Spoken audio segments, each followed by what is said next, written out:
Bienvenidos a un nuevo episodio de Comprando América, en el que vamos a analizar distintas fuentes de financiamiento para tus primeras compras de negocio.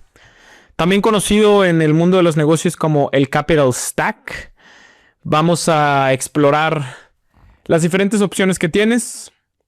Este podcast de este canal, nuestra comunidad, está principalmente dirigida a gente que no es que lleve decenas de negocios comprados, y cuando la mayoría de compradores primerizos, pensamos en financiar una adquisición, nuestro único marco de referencia por lo general es un préstamo bancario, como cuando compramos una casa. Sin embargo, cuando se trata de comprar un negocio, no vas a encontrar un banco que llegue y te diga, pues el negocio vale $1 millón, aquí está el $1 millón. La pregunta en esos casos sería, ¿qué hacemos con el resto de la compra cuando ningún banco te va a prestar el 100% del trato? Y es aquí donde entra el tema tan interesante de hoy, que es el Capital Stack. Hemos trabajado y platicado con bancos e inversionistas innumerables veces, por lo menos decenas de veces, y queremos compartir la visión de parte de Comprando América de cómo vemos el dinero como componente en la cuestión de fusiones y adquisiciones. Para no solo usar un concepto anglo, hablemos de definiciones primero. ¿Qué es el Capital Stack? El Capital Stack es una estructura financiera que representa las diferentes fuentes de capital utilizadas para financiar un negocio. Lo podemos ver como una jerarquía donde cada capa representa diferentes tipos de financiamiento. Así que vamos desmenuzando estas capas y seguimos con el tema. La primera capa es la deuda senior. En la base es la deuda senior como un préstamo SBA. Esa es tu fuente de deuda principal. Está asegurada por lo general con colateral o con una garantía personal. Si no hago pagos sobre esta deuda senior, el prestamista puede tomar mi negocio y o otros activos por la garantía principal y personal que ya mencionábamos en esta primera base. Después viene la deuda subordinada. Estamos hablando de la segunda capa. La deuda subordinada es un prestamista secundario detrás del prestamista senior en prioridad de pago. ¿Por qué subordinada? Porque en orden y prioridad de pago es la segunda. Por ejemplo, el financiamiento del vendedor en un trato SBA donde mezclo la compra con el SBA y el vendedor también me hace financiamiento, eso califica como deuda subordinada. Si no pagas, el banco tiene prioridad sobre el vendedor. Estamos hablando aquí y mezclando también términos legales prácticos. Después está la deuda mezzanine. Esta deuda opera como parte préstamo y como parte inversión. Es muy raro que se utilice y probablemente no la has escuchado porque se usa en tratos más grandes y es por lo general una deuda más cara en tasas de interés.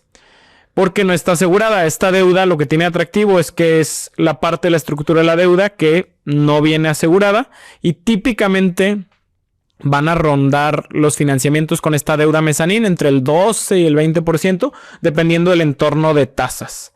Después viene el equity preferente como cuarta capa. El equity preferente son inversionistas con interés de propiedad que tienen prioridad sobre los accionistas comunes.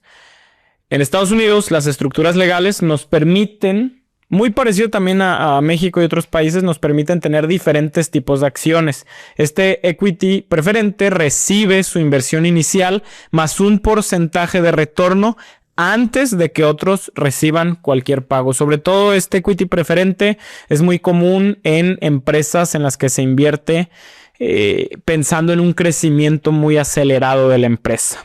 Como quinta capa y última capa vienen las acciones comunes. Ahora sí que en la cima de todo o hasta abajo, como lo quieras ver, si lo ves como una pirámide, pues es la cima. En la cima están las acciones comunes que representan participaciones de propiedad. Están estas acciones en la última parte de la fila, son el último eslabón en la fila para cualquier retorno, cualquier pago. Y solo reciben flujo efectivo una vez que el equity preferente está completo. Y aquí puedes cambiar un poco la ecuación, porque si tú eres inversionista, sobre todo en estructuras legales en Estados Unidos, puedes preguntar Si fuera un fondo, puedes preguntar si eres GP o LP. Ahí hay diferentes implicaciones. En este caso, si estás invirtiendo en acciones de una empresa, pues si estás en una buena posición para negociar, sería recomendable que utilices equity preferente antes que acciones comunes. Ahora, ¿por qué estamos hablando de las capas del capital? Creo que lo que quiero lograr con este episodio es que entendamos el costo del capital que hay detrás y después cómo estos costos se contrastan contra el financiamiento más barato, porque es funcional, útil y recomendado el mezclar tu estructura de deuda con estas diferentes capas. En la deuda senior, la tasa más común siempre va a ser alrededor del 6%. Esa es la tasa promedio en los últimos 20 años. Aunque actualmente la deuda senior es cara. Está hoy alcanzándose en tasas alrededor del 11-12%. Después, en la deuda subordinada, en esta segunda capa, tenemos costos usualmente ligeramente más altos que la deuda senior, pero a menudo se pueden alinear con tasas senior cuando el vendedor financia parte de la transacción. Es decir, si yo logro que esta deuda subordinada, no sé por qué me está costando tanto trabajo decir esa palabra, si yo logro que esta deuda subordinada venga de parte del vendedor, puedo negociar, y es común negociarla a la misma tasa que mi deuda senior, que en este caso mi deuda senior sería con el SBA. Después está la deuda mezzanine, que como lo dijimos anteriormente es costosa, frecuentemente entre un 12 y un 20% de tasa de interés anual debido a la falta de colateral. Una inversión en equity, un inversionista normalmente que entra a tu cap table, que entra por equity, típicamente va a esperar, por el riesgo que está corriendo, una tasa de retorno de alrededor del 35%. Es importante mencionar que el costo de capital para financiamiento de deuda es mucho menor que el financiamiento de equity, como lo mostramos en estos ejemplos.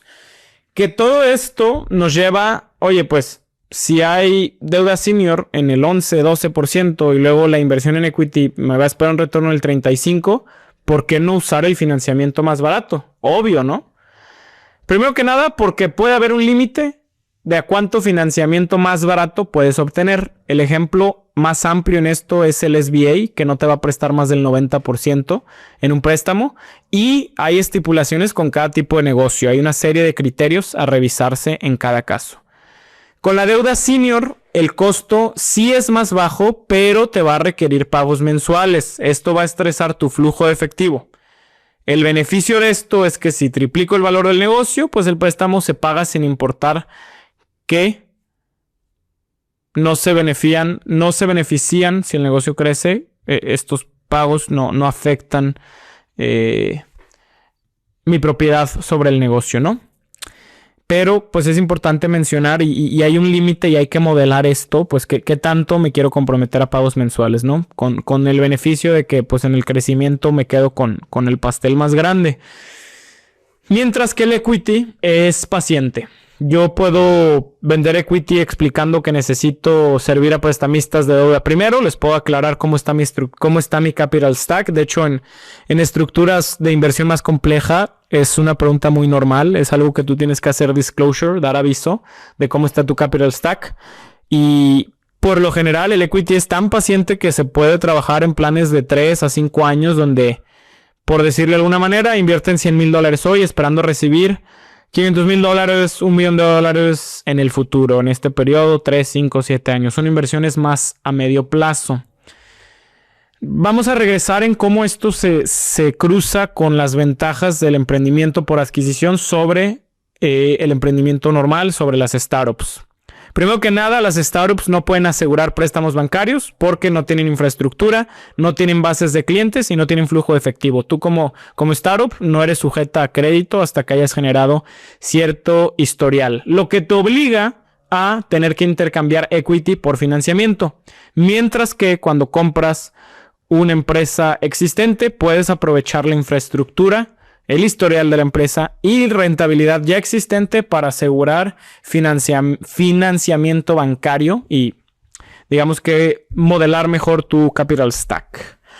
Ahora, ¿cuál es el modelo que proponemos en Comprando América? Y como lo hemos propuesto en algunos episodios, nosotros recomendamos que el comprador se acerque a un banco para obtener una porción significativa del financiamiento. Es decir, que el 80 al 90% de la deuda sea con un banco. En algunos casos, pudiendo agregar una pequeña parte de efectivo o de financiamiento para cubrir el equity requerido. Pero, por lo general, la recomendación inicial va a ser evitar tomar inversionistas siempre y cuando se pueda, siempre y cuando sea lo ideal, para quedarte con todo el equity, con todo el upside de esa compra. Se vería algo así. El día del cierre das el 10% de enganche y hasta 90% viene de deuda senior asegurada. Aunque la deuda está altamente apalancada, retienes como comprador todo el equity. No tienes inversionistas que se creen tu comité o que se creen tus jefes. Ahora, eso también se puede negociar y los inversionistas no necesariamente se tienen que creer tu comité o tus jefes. Simplemente llega a pasar cuando entran por equity. Pero bueno, evitas que haya gente detrás diciéndote cómo manejar tus periodos y tus negocios, Y durante un periodo de 10 años, que es más o menos la duración típica de un préstamo SBA, tu equity sobre el negocio aumenta porque vas pagando, vas recomprando ese mismo equity que tiene retenido el banco y la deuda va disminuyendo, lo que naturalmente y en un ejercicio positivo resultaría en acumulación de equity similar en una inversión en bienes raíces donde das un enganche y conforme vas haciendo pagos te vas haciendo de más equity, más porcentaje de tu propiedad. Una vez que la deuda está pagada y eres dueño del 100% del negocio, pues si haces crecer el negocio más de un 300%, que es una regla de dedo de cuándo puedes ya pensar en vender el negocio y que hay un efecto multiplicador interesante. Si eso lo haces en menos tiempo, que el promedio de búsqueda del objetivo es hacerlo eso en unos 4 años, se vende el negocio, el equity se vuelve mucho más valioso contra la cantidad original de deuda. Claro que todo esto lo acabo de platicar como si fuera sencillo. No es un proceso fácil, pero es lograble. También lo que acabo de platicar, hay mucha gente como tú, emprendedores, gente con energía empresarial, gente con capacidades y mucho esfuerzo y mucho trabajo, mucha estrategia implementada que los lleva a lograr estos resultados. No estoy hablando de ganarte la lotería, estoy hablando de hacer algo que probablemente si nos estás escuchando ya has hecho antes, que es tomar un negocio, hacer funcionar una tesis de un negocio, hacerlo crecer y luego buscar escenarios de salida para ese mismo negocio. En este caso nosotros vamos a seguir promoviendo desde Comprando América el emprendimiento por adquisición porque combina los beneficios de ser dueño de un negocio con la economía de inversión en bienes raíces. ¿En qué cuestión? ¿En qué se parecen? En esta cuestión del apalancamiento. Con los préstamos SBA, teniendo una tasa de incumplimiento del menos del 2% hoy en día, pues el riesgo está altamente minimizado. Y si no quieres verlo como un riesgo minimizado, velo como un riesgo menor. Es un riesgo menor y estadísticamente tienes muchas más posibilidades de éxito que si emprendieras un negocio de cero, más en un mercado que no conoces. Este enfoque, esta estructura que te acabamos de dar, te va a permitir crear valor, aprovechar la deuda, el apalancamiento, que es uno de los atributos más interesantes de la economía americana, y todo esto mientras construyes equity de un negocio con el paso del tiempo. Platicamos de estos temas porque estamos convencidos de que si manejas cuidadosamente tu capital stack, tu estructura de deuda y te enfocas en el crecimiento del negocio, que debería ser lo importante y es por lo que entras, puedes lograr retornos muy importantes mientras retienes absolutamente toda la propiedad y todo el control de tu negocio, de ese negocio que elegiste, de ese negocio que negociaste y de ese negocio que compraste, si en este caso entras al emprendimiento de adquisición.